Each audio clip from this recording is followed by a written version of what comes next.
मध्य प्रदेश में होने वाले चुनाव की सरगर्मियां तेज हो गई हैं। बीजेपी ने भी चुनावों को देखते हुए मैदान में पूरी ताकत झोंक दी है। इसी के चलते सीएम शिवराज और ज्योतिरादित्य सिंधिया लगातार लोगों को लुभाने में जुटे हैं, लेकिन उनकी यह कोशिश कामयाब होती नहीं दिख रही है। जी हां, सिंधिया का लोगों ने विरोध शुरू कर दिया है। यहां तक कि उनकी सभा में जमकर हंगामा भी हुआ है, जिसे देख सिंधिया परेशान हो गए।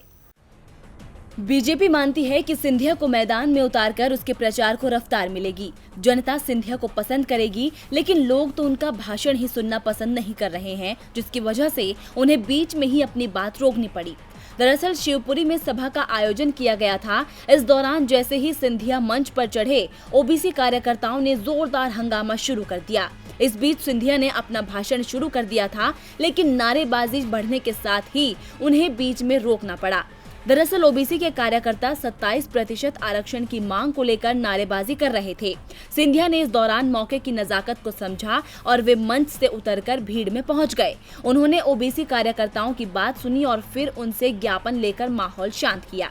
बीजेपी की कमियों को दबाने के लिए उन्होंने सीधे तौर पर कमलनाथ पर निशाना भी साधा।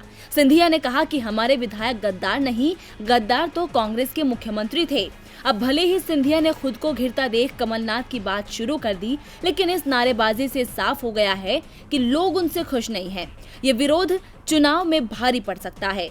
दरअसल सूबे में 27 सीटों के लिए उपचुनाव होने जा रहे हैं। ग्वालियर चंबल में बीजेपी का खासा फोकस बना हुआ है, क्योंकि यहाँ की 16 सीटें ही बीजेपी के राजनीतिक भविष्य का फैसला करेंगी। अगर यहाँ बीजेपी को मात मिलती है तो शिवराज की सरकार का जाना तय है। इसीलिए सीएम शिवराज सिंह चौहान, केंद्रीय मंत्री नरेंद्र सिंह तोमर और ज्योतिरादित्य सिंधिया मुरैना से लेकर भिंड तक धुआंधार दौरा कर रहे हैं। ऐसे में सिंधिया सीएम शिवराज की तारीफों के पुल भी बांध रहे हैं। अब वो भले ही शिवराज की वंदना कर रहे हैं, लेकिन जनता को जवाब नहीं दे रहे हैं। इसीलिए उनका विरोध भी हो रहा है। अब देखना होगा कि क्या ये रोष चुनाव में भारी पड़ता है। डीबी लाइव की रिपोर्ट।